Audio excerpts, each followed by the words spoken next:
This interview is with the most resilient man I've ever met.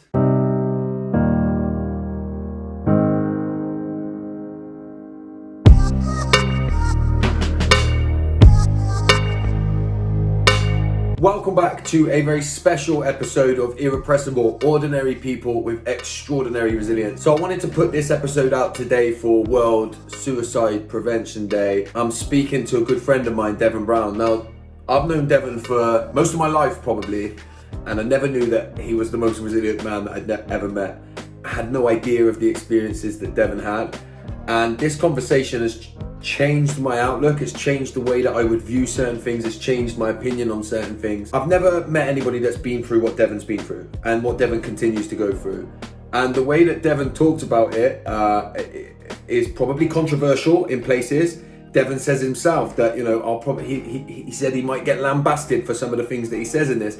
And listen, in the mental health space, maybe some people would do that, but the life that Devon has managed to carve out for himself, his partner and his children defies belief when you see what he's experienced. I believe what he's experienced would break most people. It would break me. And that's why a lot of what Devon said has changed my opinion on some of the things. I'm passionate about creating these spaces and having these kind of conversations, particularly with men that are pushing the boundaries and making us think about the ways that we view things. If this is the first time that you've ever been here, make sure that you've subscribed, but I hope that you sit down and watch this video, because for me, there's so much that we can learn. Devon, mate, it's genuinely an honor to be speaking to you about this stuff, mate. It's one of these conversations that I didn't kind of ever think that I'd be having, right? With someone I've known you for years, going back to football days and stuff like that. To be having the kind of conversation that we're going to have today is quite a big thing. So why don't you introduce yourself quickly before we get into it? So I'm Devon Brown. I'm born and bred Swindon to a degree. I've dealt with, I don't want to go straight onto it, but I've dealt with depression my whole life. We'll talk about that in a little bit more detail soon enough. But I just thought it'd be a good opportunity. As I said, it was the anniversary of my mum's suicide a couple of weeks ago, of which it was 7 years that she took her own life. Josh, I see a lot of stuff that you do, especially, I've the only social media I've got is LinkedIn, but I see you're very, very visible on LinkedIn with the depression and with everything that you've been through. And do you know what? I've never spoken about this to anyone, but because of obviously everything that I see that you're doing, I just thought if I wanted to talk about it with anyone, it would be you, mate. So I guess that's credit to you to a degree as well as to what you've been doing, mate. Yeah, thanks, mate. I appreciate that, that means a lot that you're trusting me to do that, and that you're willing to do it kind of in this way, where it might help people as well. So you said that you've lived with depression all of your life, right? What did that mean when you was younger, when you was growing up? So I talked to my missus about this as well, about our kids and about effectively we're the adults and what we say goes, right? So the earliest I can really remember, if I go back to probably I was, maybe 7 or 8. My mum would always go through good and bad patches, as obviously you're aware. But I distinctly remember the bad patches more so because she would do things like she would just send me to my room and she'd just say, "Do not come out." Again, I was a young kid. I did what my mum used to say. Without any quabbles or arguments or anything, because ultimately that was my parent and I did as I was told. It's only since really obviously she took her own life that actually it started making me realise, do you know what, she was probably going through a hard time a lot of the time when I was a kid, but obviously just put on a brave face. My mum, I don't know if I'm jumping fast forward inside here, but as long as I can remember, my mum used to always say to me, "I will kill myself one day." She'd say it to my Brit, she'd say it to me, she'd say it to my older sister, she'd say it to my older brother. And I knew she had some sort of problem with depression, but I never thought it was to any sort of level. And I used to just brush it under the carpet, say, "Look, mum, appreciate that, but you're never going to do it." Do you know what I mean? Like, you're my mum, you never do that kind of thing. And I always say to people whenever they ask me about my mum, I say, like, my mum was the most unselfish person, Josh, you'd have ever met, right? And the only time she was ever selfish, in my opinion, was when she decided to take her own life. Now, Do I hold that against her? Absolutely not. Do I think that she was wrong in doing it? No, I don't, mate. And the reason I say that is because if she felt that it was so hard to carry on, then who am I to tell her otherwise? Like, I never wanted for anything as a child. She always had my back. And anything I wanted to do, anything I wanted to have, my mum always provided for me, yeah? So as far as I'm concerned, she gave me the best life, best childhood I could have asked for in a situation. We didn't have much money, of course we didn't. Not very many families do, but we were. I wouldn't say lucky, but my brother, who's 10 years older than me, had a daughter when he was 15. So I was 5 at the time. That daughter was Sky, who was physically and mentally disabled. So my mum became her carer from pretty much the day that she was born. So my mum received money for that, obviously disability, live allowance, all the rest of it. But ultimately, she was just looking after her granddaughter. Yeah. So, my mum found that hard as well. Especially when Sky, which is my niece's name, she's dead now, and we'll go on to that in a little bit. But certainly when Sky turned 18 and finished full-time education, my mum then had to look after Sky full-time from the minute she woke up in the morning from 7 o'clock through to the minute she went to bed at 7 o'clock p.m., let's say. And Sky was very, I don't want to say high maintenance, but she needed stimulation all day, every day. So my mum wouldn't get a minute's peace, mate. It would always be nanny, nana, nana, nana, nana. And Sky's vocabulary was very minimal as well. So it was the same words repeated over and over and over again. So I just think that didn't really necessarily, I don't want to say that didn't help my mum's mental health, but obviously that was her granddaughter, so she did as she needed to do, if you like. But ultimately, I think that was one of the things that probably took her over the edge, if you like, with the fact that after a disabled child turns 18 and effectively becomes an adult, the government washed their hands with them in terms of support, respite care, and anything like that, to the point where my mum would put Sky in what we called a comfy chair for maybe an hour and a half a day. My mum would go and lay in her bedroom during that time and just sleep, and again, I know that you probably experience the same sort of things, mate, where you want to shut yourself off from the world and all the rest of it. So that, I think, was a catalyst towards the ultimate, the worst thing happening, if you like. And shortly after my mum died, because my mum and Sky were really like that, shortly after my mum, well, I'd say a couple of years after my mum died, Sky actually died. Wow. And they say you can die from a broken heart and all the rest of it. And I sincerely believe that was the case for Sky. Yes, she had physical and mental disabilities, quite significant ones. She went into a care home after my mum died, but then her health just slowly deteriorated throughout that 2 years that she was in this healthcare. And one thing I hate to think about, but when my mum died, I became Sky's next of kin. Because my brother wasn't about at the time. I mean, that's a different story altogether. And to the point where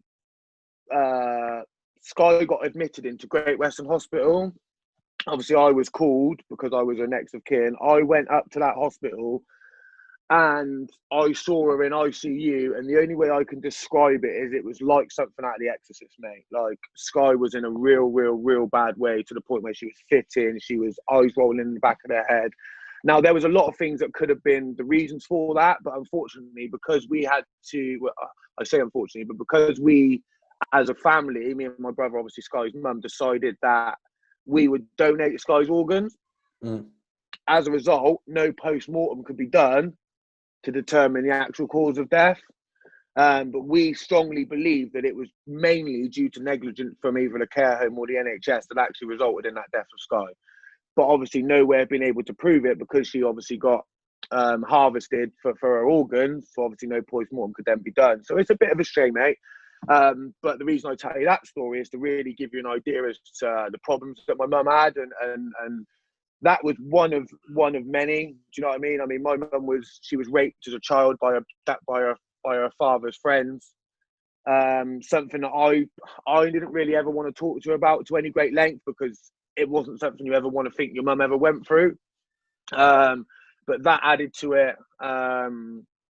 It's a shame because my mum did leave not a suicide note as such, but she left like a 2 A5 page letter, if you like, about various things, different things that happened within my family. But she said, look, Devon will be all right. Devon's strong. He's mentally strong, blah, blah, blah, blah, blah. And you know what? I have misplaced that letter, but I'll tell you, and I'll give you an idea. Every time I read that letter following my mum's death, whether it be 6 months, it'd be a year, it'd be 2 days, it'd be 18 months, I cried every time I read that letter. I bet. And I'd like to be able to share it with you, Josh, but I think it's in the loft, mate. So I don't think I'll be able to dig it out. But yeah, so I mean that gives you a good sort of overview synopsis of the situation I went through. But like I say, Mum would always say, "Oh, one of these days I'm going to kill myself. You're not going to know anything. You're going to be lost without me," and all the rest of it. And again, it was brushed it off like, yeah, all right, Mum, you've been saying this for fucking 20 years. Excuse my language. You've been saying this for 20 years. Like, what's different now is to 20 years ago. And I'll tell you one of the biggest things for me was when I actually saw my mum the day before, or the day that she committed suicide.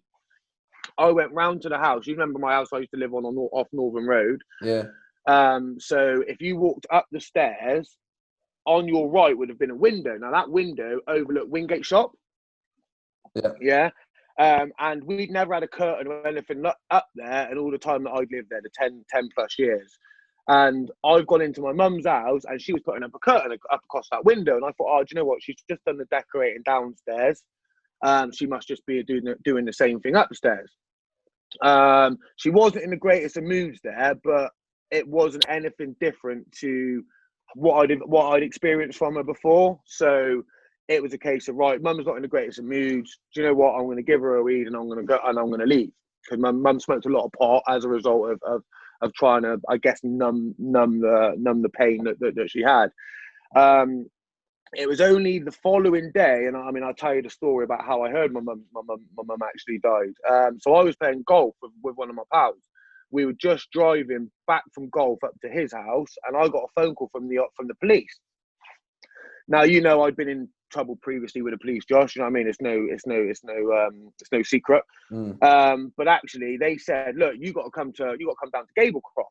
And I was like, "Well, look, like, in the nicest possible way, I'm not come to hand myself in. I don't know what I've done, but I'm not going to just come in and willingly give myself in." Do you know what I mean?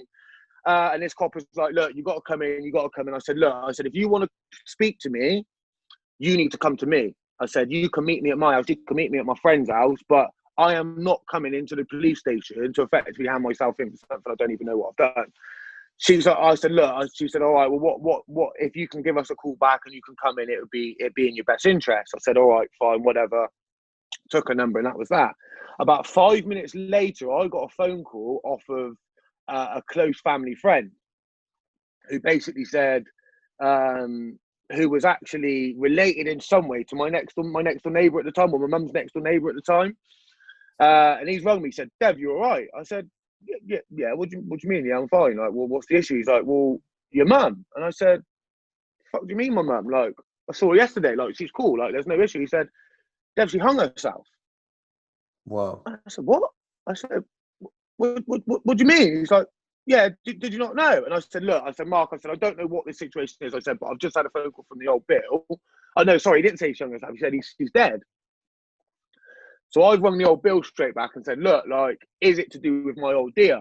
And this woman's like, "Look, you need to come in. We need to talk to you." So I've driven myself to Gable Cross. Do you know what I mean? I walked in the stations, obviously said about whoever I needed to see. They've taken me in that little room on the left-hand side, just by the reception. And they basically said that Sky's escort or something. So she had a little bit of respite towards the end of my mum's life, Sky did. So she was getting taken out for a day. And basically, when the carers had got to my mum's house at 8 o'clock in the morning or whatever, the door was left ajar. Carers have gone into the house. Sky's obviously still in bed. Carers have gone into the house, gone up the stairs, and my mum was hanging from the loft. Wow. So to go back to the original of what I was saying, the reason she was putting up that curtain on the landing was so that she could hang herself from the loft and wouldn't be seen from the road. Yeah. So, I mean, fair play to her for that. Do you know what I mean? She didn't want to make it any worse than it needed to be as far as people seeing or people walking by was concerned.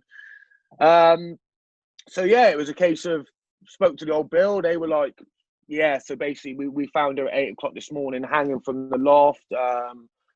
What was it? It's ligature, so neck of ligature. Basically means she hung herself from the loft, yeah?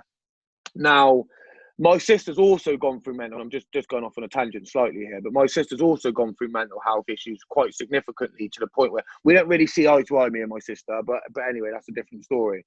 But my sister has tried to kill herself on many a time. Never been successful in doing so. Now, obviously, I know you've sort of been through this situation, Josh, but as far as I'm concerned, and this might be wrong in what I'm saying, Josh, if you've got that much of a desire to kill yourself, I believe you will do it first time. Yeah, unless you're found or anything like that, there are obviously something outside of your concern or outside of your control. I believe that if you're that intent on taking your life, then you will do it first time only, first time round, as my mum proved. So the reason I say about my sister is because as much as I've dealt with mental health, I believe that she did it to play and to gain to gain. I don't want to say kudos, mate, because it's the wrong word, but she was very much an attention seeker, I think it's fair to say. So I believe maybe it was a cry for help, but I believe it was probably more so just as a look at me kind of thing. And people might lambast me for that, mate, and say, well, everybody deals with it differently, and so be it. But I knew my sister, and I knew what she'd done, and and I've grown up with her, and all the rest of it. So, it's been something that we've had mental health in our family. I mean, I've grown up with it, like I say. But I'm a firm believer that if you cannot physically affect something, then what's the point in beating yourself up over it? So people, I mean, I still get commented to this day about people saying, Devon, you dealt with your mum's death so well. You dealt with a funeral, you put all the organisations together, you did with this, you did with that, and you did it all without even like thinking, fuck, I've just lost my mum. And the reality of it is, Josh, is that all those thoughts were, of course, still always going through my head, but I couldn't affect the outcome. The outcome is done. So as far as I'm concerned, well, you get on with it. You get on with it to the best that you possibly can. And I sometimes, even to this day, think, do I have any depression? I mean, because I've got a disabled daughter. My eldest has got spastic quadriplegia, which is a form of cerebral palsy. So she's never going to walk. She's probably never going to be able to feed herself, and a lot of other things as well. And again, what did I let that affect me? No, because I can't do anything about it. You know, that is what's happened. She was born 10 weeks early. She was £3 4 ounces when she was born. She was in special care baby unit for the first 8 weeks of her life, first 10 weeks of her life. And again, it's a case of, well, and this was she was born 2 years after my mum died. And it's a case of, well, I can't do anything about that. So all you can do is you can make the best of the situation that's presented to you, or that you put in. So it's, and I always think, have I got mental health issues that I probably don't even know about? And I can sympathize, I can empathise with people, but I can't really sympathise, Josh. I don't know what it is, mate, but I'm a firm believer in, like I said, if you can't affect something, then just fucking get on with it. So, like, I mean, my missus has got after the first one was born, my missus went through a stage of anxiety, and she's still got it. She still takes the sertraline and all the rest of it as a result. And I had it with my mum. I've had it with my missus. I had it with my sister. I still can't fathom what goes, and you would have said, and I say the same to you. I can't fathom what goes through your head to give you these negative thoughts. Because as far as I'm concerned, I only ever see the positive side of things, which can sometimes be very hard to see. But and I certainly don't want to be derogatory to anybody that's got mental health, mate, by any means. I don't. But as far as I'm, and it made me sound like an asshole. But as far as I'm concerned, it is all in your head, and I believe that if you've got a stronger enough mental state, which obviously some people don't have, and I understand that, and maybe I'm lucky in that respect that I am very, very mentally strong. You've got to be a goalkeeper as well to a degree, haven't you, mate? Because it's not the easiest of positions. But so, I mean, I don't know where I'm going with this, but I mean, it is something. It's very, very much more prominent now than it probably was 10 years ago, but that's because of the exposure that it's got. That's because of the press that it gets, whether negative or positive.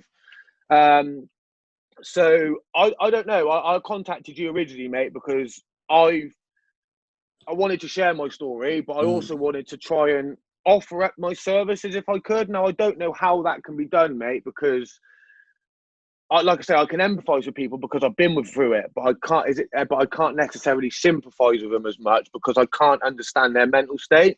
So I don't know whether there's anything that I can do to help anybody, whether just sharing my story about the situations and the problems and the issues that I've been through, whether that can resonate with certain people and actually just give them a positive outlook on things. I don't know, but I just thought that if I can at least explain the situation, explain the story, maybe some people could take some sort of solace from that. And listen, I think firstly, what you've just been able to speak about there and share and what you've been through will help a lot of people. And it will help a lot of men particularly, I think, to hear you speak. Like I've known you years and years and years and years and years when you go back to all the early days playing football, even when we were Grange days and whatnot. The Grange days and stuff like that. I never knew that about you. I never knew that. Right. I still even today wouldn't have known until you told me. I wouldn't have known you'd experienced that. Right? I would have just known you as like Devon, bit of a like tough bloke. Yeah, just Devon, who you are. Yeah. And so I think like when you say people might lambast you, with what you've experienced, I think whatever you've got to do to get through it is what you've got to do, right? Have you ever struggled at all with it? Like, have you ever had moments where you just feel like I can't deal with the ways that I feel about it? Do you know what? No, mate. No, in all honesty. Now, I don't know, and I mean, I guess we can talk about this and how it's edited out, whatever. Now, weed is probably a big thing for that, mate, for me. Again, whether rightly or wrongly, I think that we could be arguing my bird. The kids could be doing my nutting, whatever the case may be. Mate, I'll go and smoke a spliff, and it's all forgotten. Everything's forgotten. I'm brilliant again. I lose those. I've never had negative mental health-ish thoughts, mate. I haven't. But again, I don't know whether that's down to the weed, mate. Ultimately, because I've smoked for a long time. Do you know what I mean? I've got a very well paid job. I do really well. My family don't want for anything. We've got a mortgage and all the rest of it. So people will see smoking cannabis, smoking marijuana as a negative. They'll see it as drugs. They'll see it as someone that's maybe trying to use that to hide from any issues. And they'd be probably right to a degree. But certainly, as far as I'm concerned, that has helped me no end through the hard times that I've experienced. And again, rightly or wrongly, I mean that'll be up to other people to make their decisions on that. But certainly, through my mum's death, through my kid being born 10 weeks early to her maybe not living, then being told 2 weeks into her being in special care, she's going to have cerebral palsy, she's never going to walk, and all the rest of it. The thing that got me through that, again, rightly or wrongly, was the marijuana, mate. Yeah. So and the escape that it offered you, the ability, like the escape from the emotions that it offered you. Absolutely. And as far as like my as far as my day-to-day activities and everything else that was involved with that, weed doesn't affect that. I mean, I don't smoke. Obviously, I don't smoke in the morning or anything like that. But that weed doesn't affect that. It's my release. Somebody has a beer of an evening, I don't drink. So unless I'm obviously I go out or whatever. So my escapism is that, Josh. And again, people will probably be negative about it because ultimately it is a drug. So is alcohol, though. The fact of the matter is, exactly. So, but it's an illegal drug, I guess, is the thing there, opposed to being a legalized thing. And an analogy I always tend to use is, if you drink too much, you could end up in hospital. You could end up dead. You could end up in a gutter somewhere. What's the worst that can happen if you smoke too much? You fall asleep. That's it. And listen, That's it, though, isn't it? yeah, listen, there's maybe you could probably have the conversation about whether it's emotionally healthy to use anything to escape your emotions, right? That's one thing. Yeah. But nobody, in Yeah. my opinion, nobody can sit there that drinks alcohol, right, and judge you for using cannabis, because I'm telling you now, right, and as somebody who doesn't use anything in my life anymore, don't use any drugs, I am telling you now, categorically, and I'll argue this with anyone, alcohol is not just worse than cannabis, it's a million times worse than cannabis. Now, people will come up with the argument that because cannabis is illegal, there's criminal activity involved in it. That's not because of cannabis. That's because cannabis is illegal. If cannabis was legal, Correct. like alcohol, that it would, it's nowhere near as bad as alcohol. I mean, and all you have to do is you have to look at the states in America, because obviously I'm half American. Obviously, my dad lives in America, and all the rest of it was obviously born there, came back, etc. But if you look in the states that marijuana has been legalized, well, crime rate's down. You know, so taxable income's up. The economy, the American economy, is benefiting from legalizing this bad drug. You know.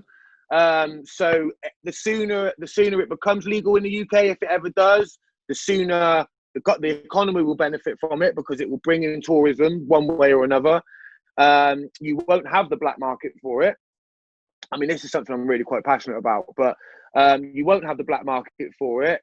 You will find crime rate will reduce, because once you've had a spliff, the last thing you want to go and do is commit a crime, Josh. Yeah. You know that. Do you know what I mean? You want to go and get yourself a bag of chips or something, don't you? You know, so and you want to have a good old giggle and all the rest of it. You have a couple of beers, all of a sudden you think you're rocking, you know, and that's the stark differences between the two drugs, if you like. But going back to the mental health thing, I think that if I hadn't smoked it, I mean, I wouldn't be able to comment. But I believe I would have probably spiraled, if I'm honest. I believe with everything that went on in my life, I believe I would have spiraled if I didn't have that release. What would you say, right? And I'm playing devil's advocate a little bit for somebody that might watch this. What would you say? Yeah, go on. Some people might say, all right, well, you haven't spiraled, but you're like, some people might say you're relying on a drug in order to stay well. Yeah.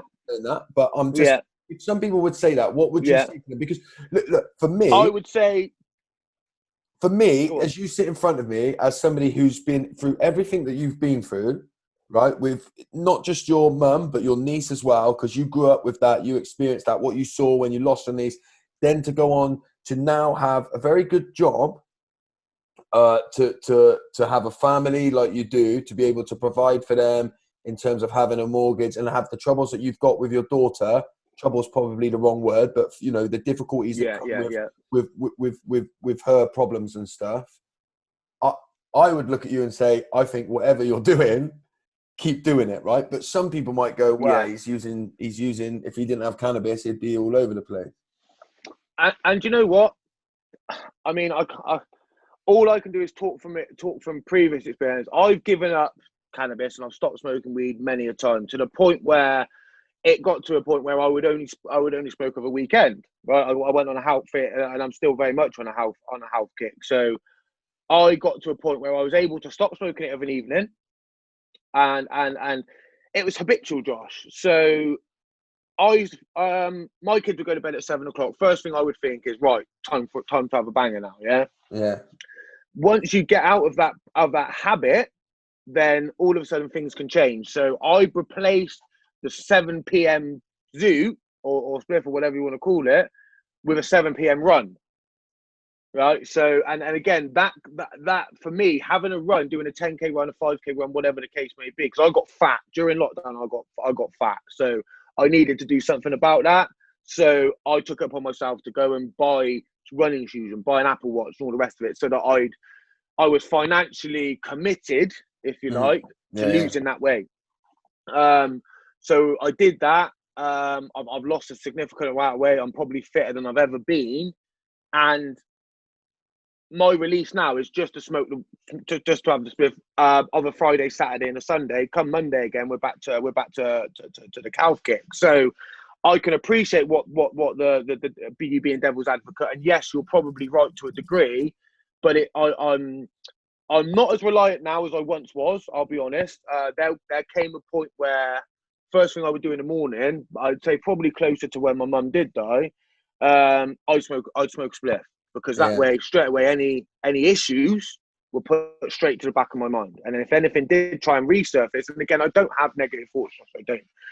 But if anything were to resurface, all I do is I go and smoke another banger, and I'll be done, and I'll be okay. Yeah. I've eradicated that significantly and reduced it significantly, the amount I smoke, but I do still smoke. I wouldn't say I'm reliant on it, because I proved I don't need it throughout the week. But I'll tell you what, I couldn't give it up. I couldn't. I can tell you that for a fact. And my missus always says to me, we would probably have broken up a long time ago. We've been together 13, 14 years now. She said we would broke up a long time ago if you didn't smoke. Yeah. Because, and I appreciate her honesty in that. And my argument to that, or my answer to that is, well, lucky I do then. But the thing is, I mean, I've played devil's advocate one way, I'll play devil's advocate the other way, right? Lots of people take medication for their mental health, right? Lots of people take medication, and they take medication every day, right? They take a tablet in the morning and sometimes in the evening as a way to deal with their medication. And if they didn't, they'd spiral out of control. Really? Yeah, well, my missus does it. Yeah, and how different is it for you to take a herbal remedy, right? And again, I'm speaking to somebody who doesn't take any drugs, right? But how different is it for you to take a herbal remedy every day in order to not spiral out of control? For me, the only difference is that the doctor gives one person them, and at the moment, it's a criminal that gives you the other one. If that was legalized and handed to you by a doctor, and the doctor said, you know, Devon, in order for you to kind of stay in check and to not spiral out of control, I'm going to give you this medication. It's called cannabis, right? And you've got to take it every day. Then all of a sudden, it's no different to any other kind of legal drug. There's no stigma attached to it then, is there? You know? Exactly. That's exactly it. When you was a kid, right? When you was like young, obviously before you could smoke cannabis, right? Do you remember how you used to deal with how your mum felt then?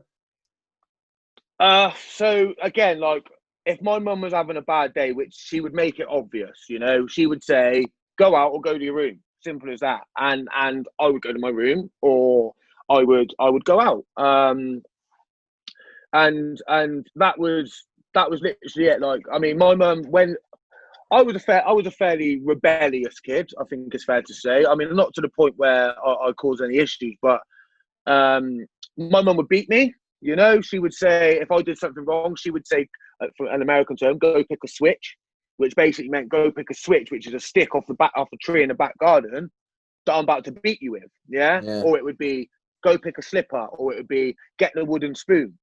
Now, I'll just take that. I'll be like, all right, well, look, I've been bad. So, do you know what? That's my punishment. So I never necessarily associated it with any sort of mental health issue or anything. It's only now I speak to you that I think, do you know what? Did she maybe take it out on me unnecessarily a few times? Maybe so. But ultimately, Josh, that's my mum. Do you know what I mean? That was my mum. Yeah, so it's going to be it's your mum. Yeah, you're not going to, it's your mum. You love your mum, right?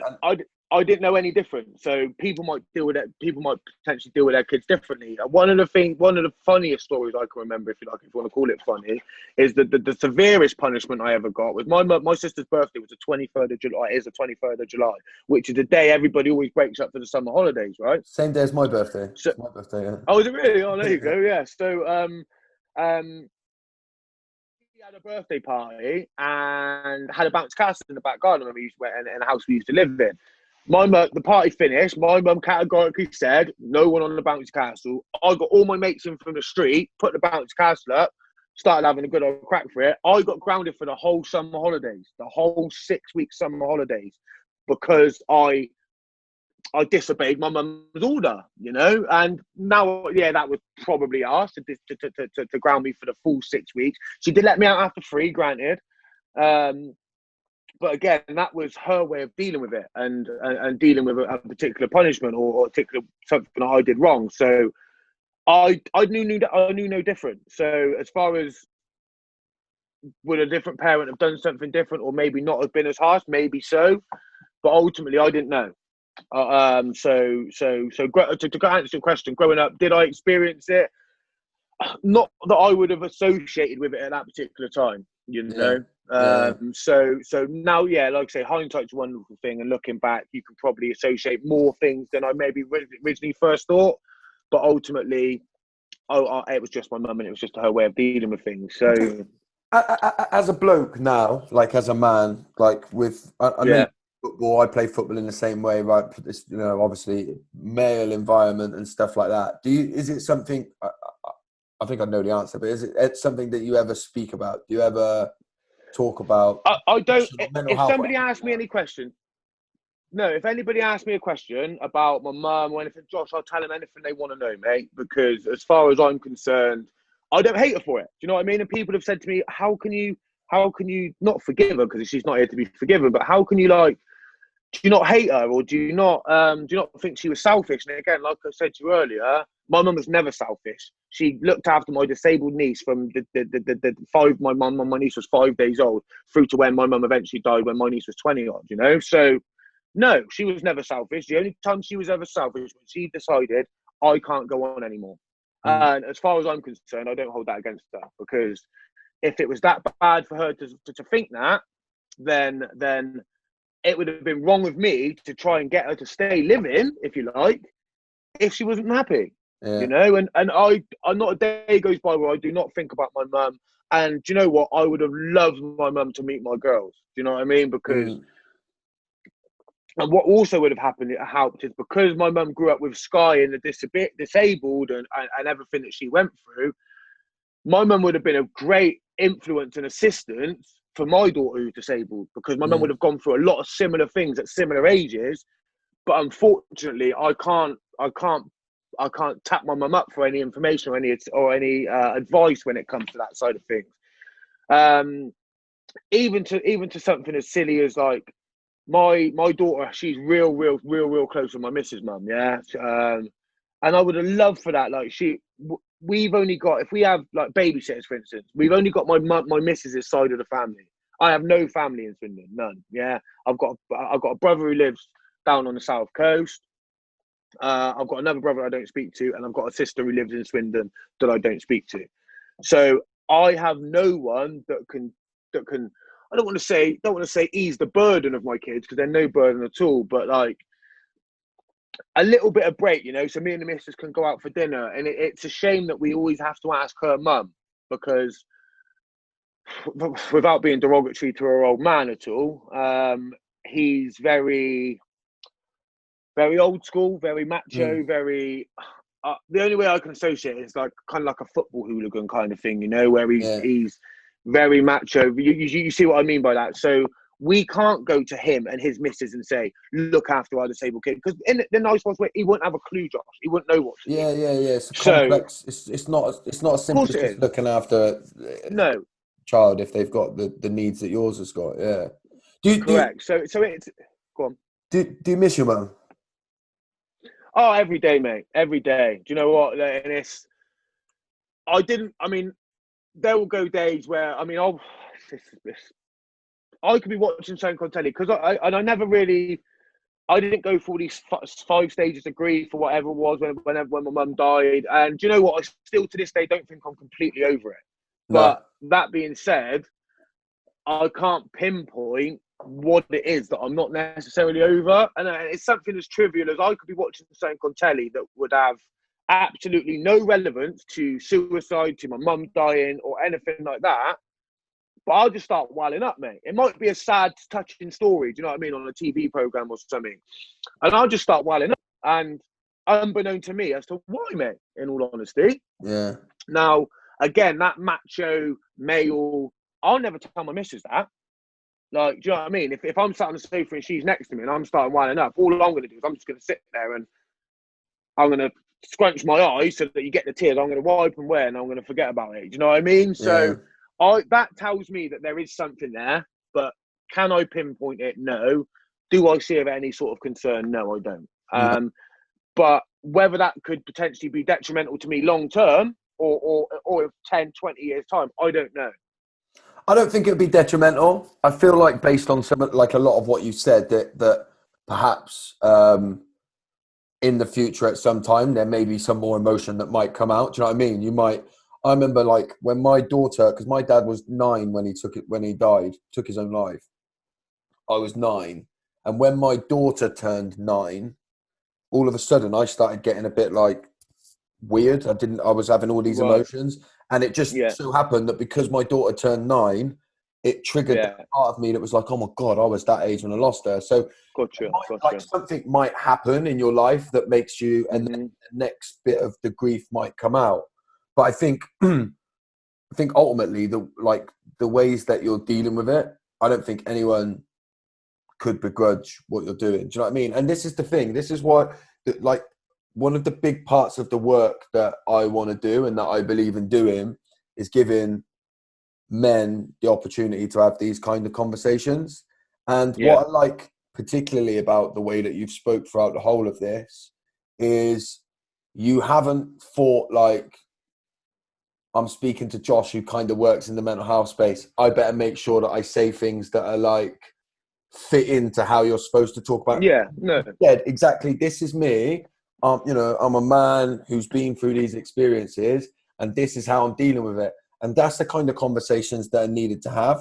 Because I'm Yeah. probably like I'm a bit like emotional, yeah. So I get like I'm probably a bit more down the scale of let's have a good cry and do all of that kind of stuff, Yeah. yeah. Yeah. I feel like Yeah. you're probably more. There's nothing wrong with that, though, is there? No, but it's just different people, isn't it? Right? It's Yeah. different Right. people, and Right. I think probably a lot more men are probably more like you in the terms of the way that you're processing stuff. So I think it's really important to keep having these like kind of conversations and give each other the opportunity to have that kind of. I never in a million years thought I'd be speaking to you like this, mate. Not in a No, million years. it's mental, isn't it? Like, and it just shows that it can affect anyone, Josh. You know, it's not Yeah, just your stereotypical woman or man that experience this. Every single person in this life is susceptible to some sort of mental health issue, mate. You know, whether they deal with it or they don't deal with it, is where the situation is where they differ yeah, in personality or the way that they deal with things. So look, like I said, I've never done this before. I've never spoken at great length in as great a detail about this situation. And do you know what? Do I feel better for it? I'd say I do a little bit, mate. I was maybe anticipating breaking down on this conversation. I did. I even said to the missus, I'm slightly concerned. Would you? Do you think you've Because I held don't, back? I don't. Would you not want to break Uh, down? do you know what, mate? If it's a case of breaking down, then so be it. I've never done it. Do you know what I mean? So I don't know. Even if you think about my mum's funeral, or the cremation or whatever, like when I stood up and spoke to the funeral parlor or whatever you want to call it, about my mum, and I was just as I am now. Do you know what I mean? I was gestating. Is that the right word? Yeah, Yeah, gestating. So I'm very handsy. As you can see, you know, I'm an emotive guy, yeah, especially when I'm trying to get a point across, and to the point where I even swore by accident when I was doing like the eulogy and whatnot. But I got a laugh out of the funeral parlor. Do you know what I mean? So I was still trying to see the lightheartedness, and because, like I said, my mum smoked a lot of cannabis and whatnot. The song that we had playing when everybody walked out was Afro Man because I got high. Do you know what I mean? that's So brilliant. Yeah, I tried to put that, not the comedy spin on it, but I wanted to make it more light-hearted. I wanted people to go out with a little bit of a smile opposed to all bawling and all the rest of it. And that's the sort of person I am. I'm going to try and find a positive or focus on a positive wherever there is in the main negative, you know? yeah. What would you like? Um, Let me ask you this. Let me ask you this. Right, go on. as a dad now, with how many kids you got? Two, Two kids, yeah, two daughters. two girls, yeah, two daughters, yeah, Yeah, 5 and 2, and your missus, right? yeah, If you could see your mum now, if you could speak to your mum yeah. now, what would you say to her? What would you ask her? Or what would I ask her? Well, I wouldn't ask her why she did it, mate, in all honesty, because I think I pretty much know the answer to that, you know? If I had to ask her anything, it would be in reference or as part of advice to do with my daughter, you know? It would be stuff referring to the comparisons between Sky and Maylie, which is my daughter, Maylie, which is the disabled one. I would ask her what Sky did here. How does that compare to what Maylie does here, and all the rest of it. So I wouldn't necessarily say it would have anything to do with my mum or her condition. I would certainly. That's the thing that I'm most. I don't want to say upset about, but or even disappointed. I would say that it's the most frustrating thing is that I can't call on my mum for advice. Do you know what I mean? Or just even have a conversation with her, mate. Do you know, like me, to the point where I used to go to my mum's every Wednesday for dinner. After I moved out at 22, straight in with my missus, and we've obviously been together since. But I would go to my mum's every Wednesday for dinner, you know, and even the little things like that, the home cooked meals that she made, or the conversations that we'd have, the laughs that we'd have, you know. I just want one day of that again. And it's easy to say that, but yeah, it's a bit of a shame. But do you know what? There's things that have happened since my mum died, right? That I think. I'm not in any way religious, but I believe that she's up there, mate. I do genuinely, sincerely believe that she's up there. She's looking down on me. There are things that have happened, aren't relevant necessarily to this conversation, but I think, yeah, mum's probably had my back there a little bit, you know, or maybe mum's helped me out in the world with a big man, or whatever the case may be. I don't know. Do you know what I mean? I've never been religious and I've never prayed or anything like that, but something just tells me that she's looking down, you know. What would you ask your old man, mate? Out of curiosity. There's a lot of things. Sorry, just to put it back on you, yeah, man. no. There's a lot of things I'd ask my dad. I'd ask him why I wasn't enough.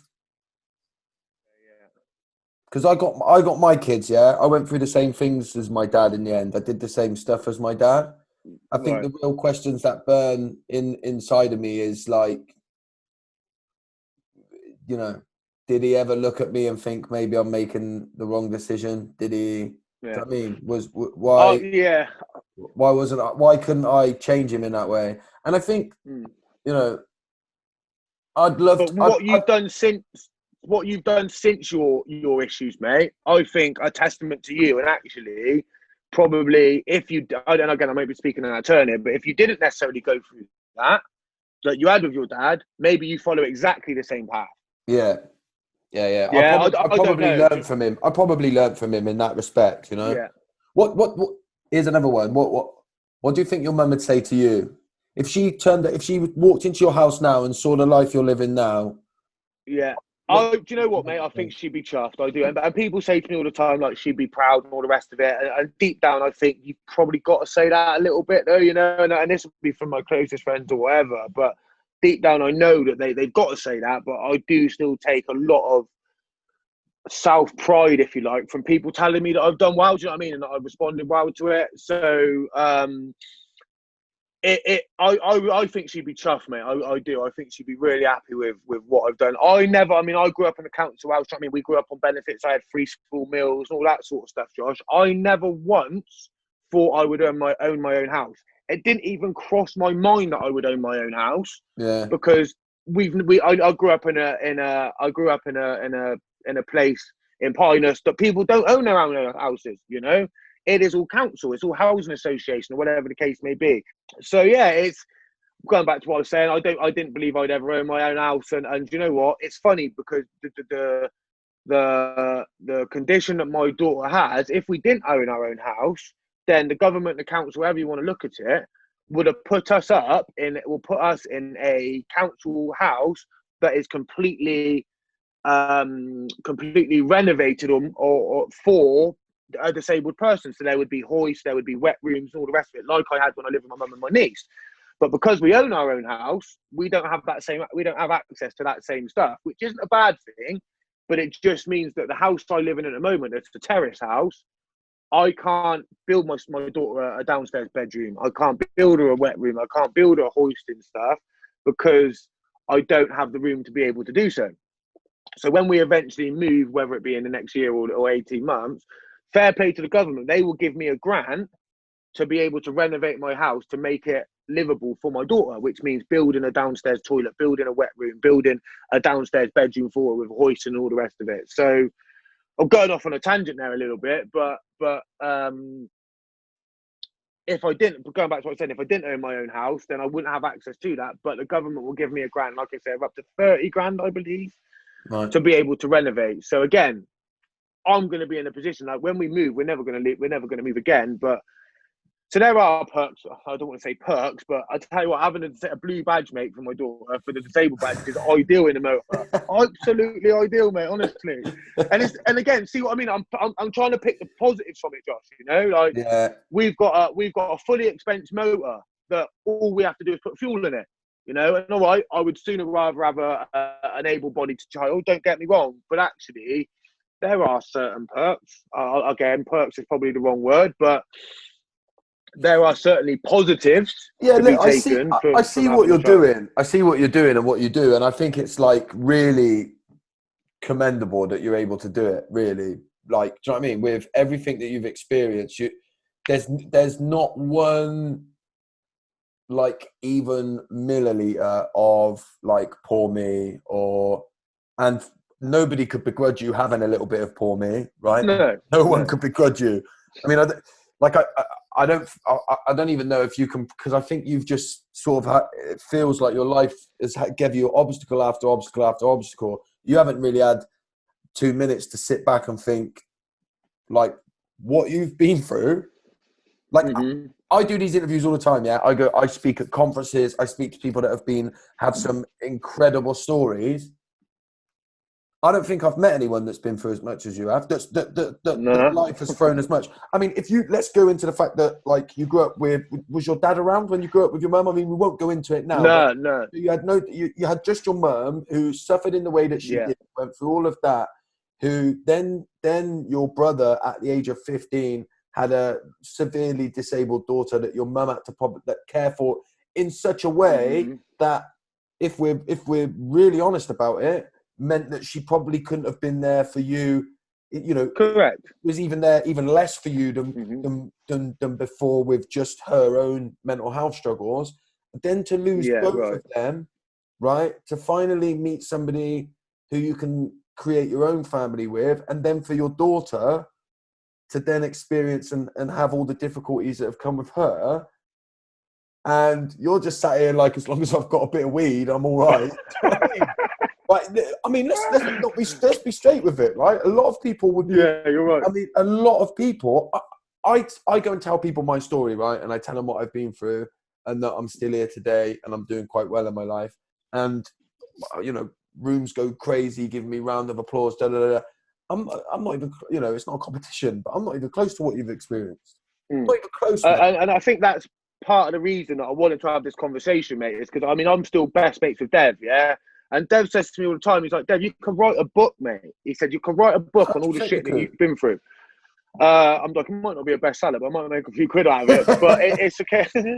But it's like, it's just the life that I've lived, Josh. You know what I mean? And if I beat myself up over it, and don't get me wrong, there's been a very, very, very odd occasion that I thought, wow, mate, this is hard work. Do you know what I mean? But I mean, here's something else for you, mate, as well. So we took my youngest daughter she's got a bit of a lazy eye, so we took her to the GP the other day. My missus took her to the GP and was told on a Thursday, I believe, that my daughter might have a cancerous tumour behind her eye. Now, she hasn't, don't get me wrong, she hasn't. But like the weekend that my missus went through thereafter, and I said to her, look, I said, that's a general practitioner telling you this. Like, and this is just my mindset, mate, is that I said, all right, you've got a slight concern, babe. I understand that. I said, but the reality of it is, until a specialist tells us that she's got something wrong with her eye and it's significantly bad, let's not worry. You know, because he is a general practitioner. He knows a lot about very little. Yeah, he's not a specialist in his field. I said, so let's go and see a proper specialist. Let's get referred to another hospital and let's go see another bloody specialist. But we don't see enough of mainly as it is. But we went to the hospital, mate, last week. The specialist looked at it and said, look, I can't. What your GP said to you was wrong, and there is no concern. We want to refer you just to be absolutely 100% sure, but I can tell you I'm 98.whatever% sure there is no issue whatsoever, and she just has a lazy eye. But the reason I tell you that story is because, again, I could have beat myself up about that for the weekend until I'd actually gone to see that specialist. But what's the point? If you can't do anything about it, what's the point in getting down about it? What's the point in beating yourself up about it? And I said to the missus, look, we've been through a lot worse. The worst case scenario is, all right, she's got cancer, or she's got a tumour, or she's going to be blind. But we'll fucking deal with that if it comes to it, you know, Yeah. because let's not beat ourselves up until we know what we're up against. Like, and even if you go back to Maylee, when we were told that she's got cerebral palsy, she said that. So cerebral palsy is formed by shadowing on one side of the brain.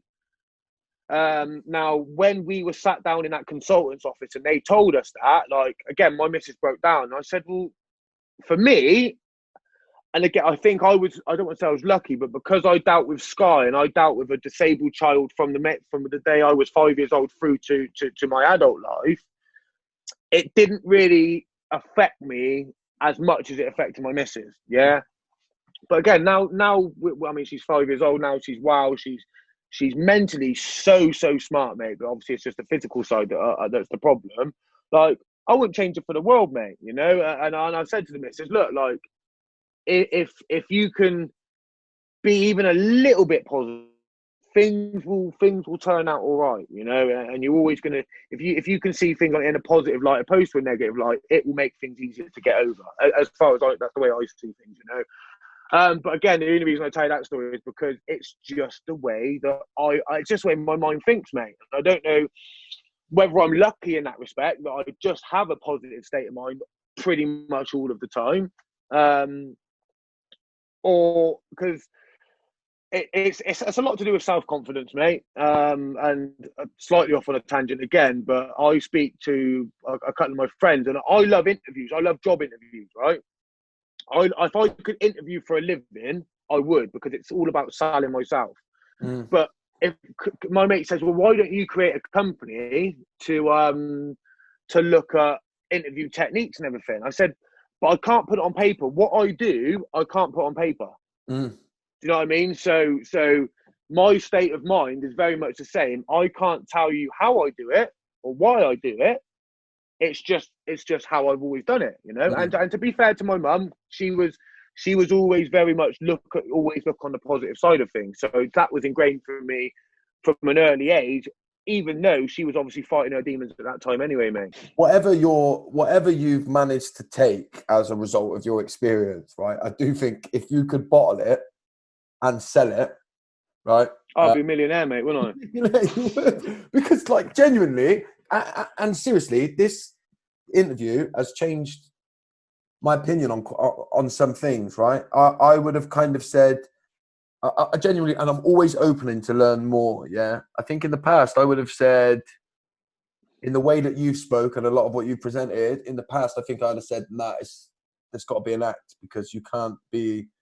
But I genuinely think, with everything that you've been against, and it's not an act, I think that you've got an incredible knack of being able to deal with life and look at life in a certain way. And I don't know whether that's a natural born skill that you've had or something that you've developed, but if you could bottle it, no wonder you're a goalkeeper, because, because you've got that mentality, mate. You've got that mentality. And I think it's incredible, mate, to have known you all of these years, to have, used to knock about smoking weed together down Grange when we were teenagers, right?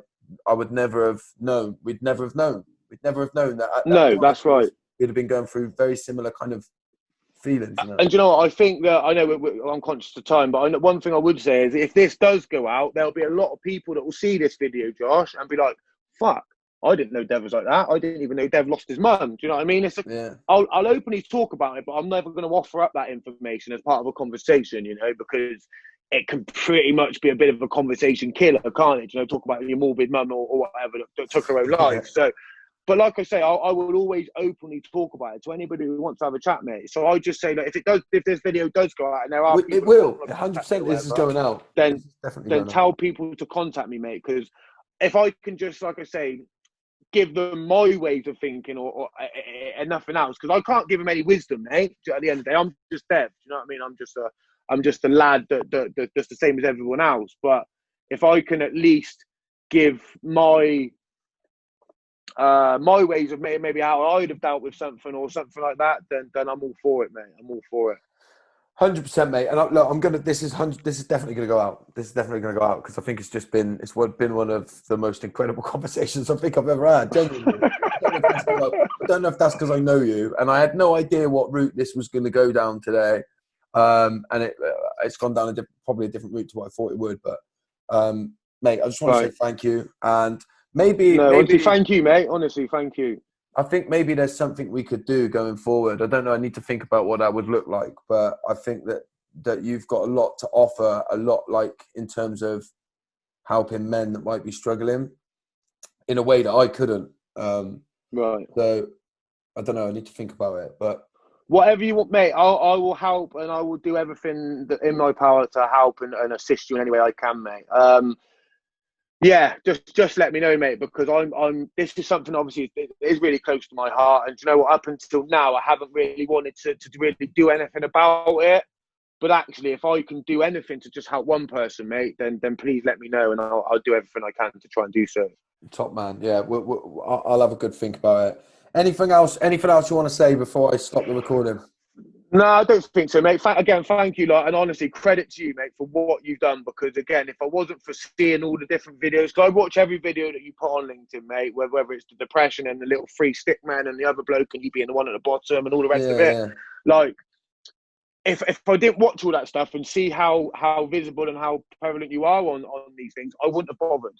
You know what I mean? Because so it's a credit to you, Josh. It really is, man, on what you've done and where you've come from and to where you've got now to talking to all these different people. Do you know what I mean? Traveling the country, speaking to all these different people, like. And all right, it's a shit situation to have had to get to that's got you to where you are. But actually, again, looking on the positive side of things, you're doing a lot for people now. I sincerely believe that, mate. So just keep up the good work. As I say to you all the time, man, I'm an avid follower of your stuff. And I know we go back and all the rest of it. But even if I didn't know you, Josh, I would still be an avid follower, mate. I would, because of the things that I've been through myself. So no, it's a credit to you, man. And your kids and all the rest of it are lucky to have you as an old man. They really are, man. So credit to you, pal. Top man, Devon. It means a lot. And look, the same for you. I think your two daughters, genuinely, to have a dad like you they're very lucky to have a dad that's able to do what you're able to do and will continue to do. Mate, appreciate it. I'm gonna stop this my now pleasure, mate. And we'll put it out, right?